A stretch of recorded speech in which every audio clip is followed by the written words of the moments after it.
Hello hello hello friends. कैसे हैं आप सब लोग। मैं हूँ श्वेता मिश्रा देहरादून से। तो फ्रेंड्स सुबह हो गई थी और सुबह के बजे थे 8 और मेरे हस्बैंड जी मुझे डांट रहे थे। और वो क्यों डांट रहे थे कि तू 8 बजे का अलार्म लगा के सोई थी और तू उठ रही है 8 बजे। एक्चुअली मैं 8:30 बजे उठी थी, इसलिए ये मुझे डांट रहे थे। और मैं इनको कह रही थी कि मेरी नींद अभी भी पूरी नहीं हुई है, मैं क्या करूँ, मुझे दोबारा नींद आ रही है। तो ये मुझे बोल रहे थे कि जा जाके सो जा, मत कर कुछ। और देखो कितनी देर में ये आप लोगों को हाय कर रहे हैं, वो भी मेरे बोलने पे कि हाय तो कर दो। इनको इतना आलस आता है हर चीज़ में कि मैं आपको बता नहीं सकती हूँ। तो फ्रेंड्स उसके बाद आई मैं बाहर।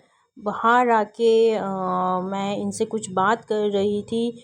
तो फिर उसी बीच मैंने सोचा कि चलो आज मैं अपने बालों में एलोवेरा जेल लगाती हूँ, क्योंकि मेरे बालों की जो है ना हालत बहुत ज़्यादा ख़राब हो रखी है। डैंड्रफ हो रखी है, ऑयलीनेस हो रखी है, क्योंकि जो मेरे सर का स्कैल्प है वो है ऑयली। तो फ्रेंड्स मैं अब क्या करने वाली हूँ ना, नारियल के तेल में एलोवेरा जेल मिक्स करके अपने सर पे लगाने वाली हूँ। ओके। तो फ्रेंड्स ये एलोवेरा पहले मैंने अच्छे से धुल लिया, क्योंकि इसमें कुछ येलो येलो कलर का जो है ना वो टपक रहा था। तो मैंने कहा इसको मैं पहले अच्छे से वॉश कर लेती हूँ, उसके बाद ही इसको यूज़ करूँगी मैं। तो फ्रेंड्स एलोवेरा जेल को निकालना भी ना एक बहुत बड़ा टास्क होता है। ये स्पून से ऐसे मतलब खींच के निकालना पड़ता है। अगर इसको ऐसे खींच के निकालते तो पीछे से टूटता रहता है। फ्रेंड्स बड़ा मुश्किल होता है इसको निकालना, मेरे को तो बड़ी दिक्कत होती है इसे निकालने में सीरियसली। तभी क्या है ना, मैं जल्दी जल्दी लगाती भी नहीं हूँ, मेरे को आलस आता है। मैं वैसे पतंजलि वाला एलोवेरा ही जेल यूज़ कर लेती हूँ, बट ये है कि नेचुरल चीज़ तो नेचुरल ही होती है ना। तो फ्रेंड्स यहाँ पर क्या है ना, एलोवेरा जेल तो मैंने सारा निकाल लिया था, पर जब तेल निकालने की बारी आई तो तेल तो जमा हुआ था सर्दी के कारण। अब इसको मुझे गर्म पानी में भिगोना पड़ेगा एंड उसके बाद जब ये मेल्ट हो जाएगा, लिक्विड हो जाएगा, तब जाके ये मेरे सर पे लगेगा। तो ये भी एक आफत ही है बाय गॉड, सर्दियों में क्या करें फ्रेंड्स। तो फ्रेंड्स यहाँ पे नारियल के तेल को मैंने गर्म पानी में डिप कर दिया था कि ताकि ये जल्दी से मेल्ट हो जाए। और इसको मैंने डिप किया ही था कि पीछे मुझे दिख गया था अपने बाथरूम का दरवाज़ा, जो आवाज़ कर रहा था चुर चुर चुर चुर। तो फ्रेंड्स इसकी आवाज़ लग रही थी बहुत गंदी, और दरवाजे की आवाज़ होनी अच्छी भी नहीं बोलते हैं। तो फ्रेंड्स चलो मैं इसमें अब क्या है ना तेल डालती हूँ। तेल डालने से क्या होगा ना, इसकी जो आवाज़ हो रही है वो ठीक हो जाएगी। ये सब हमें मम्मी पापा ने हमारे सिखा रखा है। घर में भी जब होता था तो हम मम्मी पापा को देखते थे करते हुए, तो ये सब आता है, इतनी नॉलेज है हम लोगों को कि क्या चीज़ बुरी होती है घर में और क्या चीज़ अच्छी होती है। तो शुक्र है मम्मी पापा का कि वो लोग हम लोगों को ऐसी चीज़ें सिखा देते हैं। तो फ्रेंड्स मैं ब्रश से यहाँ पे ना दरवाजे के कोने कोने में तेल लगा रही थी। उसके बाद मैंने इसको चला के देखा तो इसकी आवाज़ बिल्कुल गायब हो गई थी। तो फ्रेंड्स ये चलो घरेलू नुस्खे जो होते हैं ना वो काम आ जाते हैं फ्रेंड्स।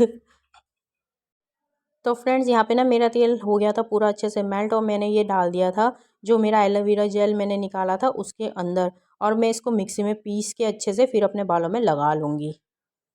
तो यहाँ पे मास्क लगाने से पहले मुझे फ्रेंड्स एक काम और याद आ गया था कि मुझे अपने हस्बैंड जी के लिए लंच भी बनाना है। तो आज मैं उनको लंच में देने वाली हूँ जो सोयाबीन की दाल होती है ना फ्रेंड्स, उसको मतलब ड्राई ड्राई ड्राई वाली, मतलब बिल्कुल लिक्विड दाल नहीं बनानी है।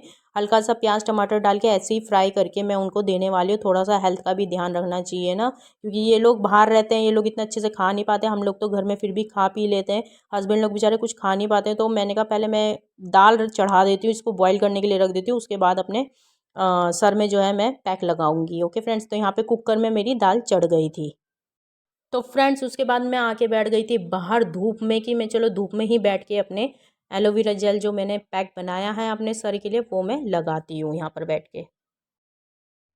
तो भाई सबसे पहले तो अपने बालों को मैंने अच्छे से सुलझाया, क्योंकि मेरे बाल जो है ना बहुत भयंकर तरीके से टूट रहे थे। और यहाँ पे फिर मैंने फेस पैक कह रही हूँ, हेयर पैक लगाना स्टार्ट किया। तो फ्रेंड्स यहाँ पे ये क्या है ना, अब मेरे हाथ से ठीक से लग भी नहीं रहा था, और मैं हस्बैंड जी को आवाज़ लगा रही थी कि यार आ जाओ मेरे लगा दो लगा दो। उनको तो अखबार पढ़ने से फुर्सत नहीं थी। मैं उनको इतनी देर से बुला रही थी ना कि आ जाओ यार लगा दो, प्लीज़ लगा दो मेरे सर पे। फिर फाइनली महाराज जी उठ के आए हैं बड़ी मुश्किल से, बहुत बुलाने के बाद ये उठ के आए हैं कि ला फिर मैं लगा देता हूँ। मैं डालता रहता हूँ, मैं हाथ से नहीं लगाऊंगा, मैं ब्रश से लगाऊंगी। मैंने कहा यार तुम सिर्फ डाल दो, उसके बाद मैं अपने आप ही मलती रहूँगी। इनको तो इतनी घिन आती है हर चीज़ से कि मैं आपको बता नहीं सकती हूँ। देखो कैसे डाल रहे हैं, उसमें भी इनको दर्द हो रहा है हाथों में। देख रहे हैं आप कैसे कैसे करके डाल रहे हैं मेरे सर पे। तो फ्रेंड्स यहाँ पे देखिए, अभी मेरे हस्बैंड जी जो है ना पीछे से गेट खोल के बाहर जाएंगे, ये देखिए गए ना।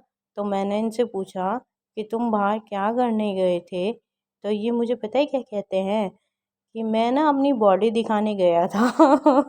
तो मैंने कहा बॉडी तो तुम्हारे शरीर में बिल्कुल भी है नहीं, तुम कौन सी बॉडी दिखाने गए थे, क्या करने गए थे। तो बोल रहे हैं मेरी ना क्यूट बहुत है ना स्माइल, तो मैं कभी कभी अपनी स्माइल भी दिखा देता हूँ। मैंने कहा क्यूट स्माइल, क्यूट स्माइल के नाम पे कलंक हो तुम। तो देखो ये पलट के आए मुझे परेशान करने के लिए, और इन्होंने मेरे को ऐसे मुक्के मारे हैं ना कमर में, बाय गॉड सुबह सुबह देखो कितना परेशान करे। कहते कि मेरी बहुत क्यूट स्माइल है, और लड़कियां ना इसी में फ़िदा हुआ करती थी। और मैंने कहा हाँ मुझे पता है तुम पे कितनी लड़कियां फ़िदा होती थी, मुझे बहुत अच्छे से पता है। देखो कितना परेशान कर रहे हैं मेरे को, मुझे ना पैक ही नहीं लगाने दे रहे थे सिर पे। इतना परेशान किया ना इन्होंने मेरे को। बोलते हैं मेरी बहुत क्यूट स्माइल है। मैंने कहा तो स्माइल ही तो तुम्हारी राक्षसों जैसी है, स्माइल ही तो तुम्हारी राक्षसों जैसी है, तभी तो तुम मुझे बहुत बुरे लगते हो। मैं भी इनके साथ मजाक करने लगी। मेरे को इतना परेशान कर रहे थे ना, लगाने ही नहीं दे रहे थे बाय गॉड। तो बहुत सारी मशक्क़त के बाद ना ये फाइनली मेरे सर पे ये जो एलोवेरा और नारियल का तेल का जो पैक बनाया था मैंने, हेयर पैक, ये मेरे लग ही गया था फाइनली फ्रेंड्स। तो फ्रेंड्स यहाँ पे क्या हो रहा था ना, मैं बैठी थी धूप में, और मुझे लगता है एलोवेरा जेल और नारियल का तेल दोनों चीज़ें मेल्ट होके ना कभी इधर से टपक रहा कभी उधर से टपक रहा, पूरा मेरे सर पे कपड़ों पे पूरा ऐसा टपक रहा था, और इतनी खुजली हो रही थी ना मैं आपको बता नहीं सकती हूँ। तो फ्रेंड्स उसके बाद टोलू महाराज जी मेरे उठ गए थे, तो मैंने इसको बोला चल बेटा मेरे को भी ब्रश करना है, और तू भी चल मेरे साथ ब्रश कर। और इसने अपनी कुर्सी लगाई, ये कुर्सी पे चढ़ के करता है क्योंकि अभी छोटा है तो वॉश बेसिन पे पहुंच नहीं पाता है। तो कुर्सी लगाई, और ये देखो इसके काम देखो, बबल्स फुला रहा है मुंह से। ची ची ची ची कितना गंदा बच्चा है। बबल्स फुला फुला के मुझे दिखा रहे हैं, मम्मा देखो मैं बबल्स फुला सकता हूँ देखो। तो फ्रेंड्स यहाँ पे देखिए मैं देना चाहती थी इनको हेल्दी फूड, और उन्होंने डलवा लिया था लोभिया में अचार की, अचार डाल देना। चटोरे तो ये हैं ही क्योंकि हम मेरठ के हैं, तो ये इतने चटोरे हैं कि पूछो मत बात। और मतलब हेल्दी खाना देना चाहती थी मैं इनको, और इन्होंने ऐसी की तैसी कर दी, माँ बहन एक कर दी उस हेल्दी खाने की। क्या कर सकते हैं, आप जो मांगते हैं वो तो देना ही पड़ेगा। और फ्रेंड्स यहाँ पे देखिए, कल मैं आपको बोल रही थी ना कि हमारी कॉलोनी, हम रहते शहर में ज़रूर हैं बट ये क्या है ना गाँव ही लगता है। गाय देख रहे हैं आप मेरे पीछे, पूरी 5 गायें हैं, पूरी 5 क्या, अब ये छठी भी आ गई, देख रहे हैं आप। इतनी गाय मेरे बगल वाले प्लॉट में थी ना कि मैं आपको बता नहीं सकती हूँ। इतनी गायें खड़ी थी, लोग इनको चरा चरा मतलब दूध निकाल निकाल के छोड़ देते हैं, और ये बेचारी यहाँ कॉलोनी के बीच में आ आके चरती रहती हैं। पूरा ऐसा लगता है जैसे गाँव ही होगा बाय गॉड। तो फ्रेंड्स हस्बैंड जी के जाने के बाद मैं हो गई थी नहा धो के यहाँ पर रेडी, और देखो मैं क्या बनी हूँ, लाल परी। आज मैंने ये निकाला अंदर से सूट जो था बेड के अंदर। एक्चुअली क्या है ना, देहरादून में अचानक से बहुत ज़्यादा गर्मी हो गई है, तो गर्मी हो गई है तो अब क्या है ना फुल स्लीव्स के कपड़े काम आ सकते हैं। तो ये था मेरा बेड के अंदर रखा हुआ सूट। तो पहले तो मैंने बेड में छानबीन करी और बेड से निकाला ये सूट, और देखो मैं बनी हूँ लाल परी। तो फिर फ्रेंड्स उसके बाद मैंने किया अपना मेकअप थोड़ा बहुत, सिंदूर लगाया, बिंदी लगाई, क्रीम लगाई, और क्रीम के हालात देखो फ्रेंड्स मेरे ख़त्म ही हो गई है बेचारी, एंडिंग पे ये इसका भी पूरा मर्डर ही हो गया है समझ लो। निकलने को तैयार नहीं है, दबा दबा के निकालनी पड़ रही है मेरे को ये क्रीम, निकलने को बिल्कुल तैयार नहीं है। और जैसे निकल रही है ना पुचुक करके निकल रही है, इतनी सारी की पूछो मत बात, जो अंदर बची कुची रहती है। तो फ्रेंड्स यहाँ पे मैंने अपना अच्छे से मेकअप मुकअप कर लिया था, बढ़िया तरीके से क्रीम क्रीम रगड़ ली थी अपने मुंह पे। वैसे भी दाने तो होते ही रहते हैं, अब क्या कर सकते हैं, दाने होते हैं तो क्रीम लगाना थोड़ी ना छोड़ सकते हैं, अब क्रीम तो लगानी पड़ेगी। वैसे ही मुंह में ऐसे रहता है जैसे ड्राई ड्राई सा अजीब सा रहता है, खाल खाल सी उतरी रहती है बाय गॉड, पता नहीं अजीब सा ही रहता है मुंह, आजकल हवा चल रही है ना उस वजह से।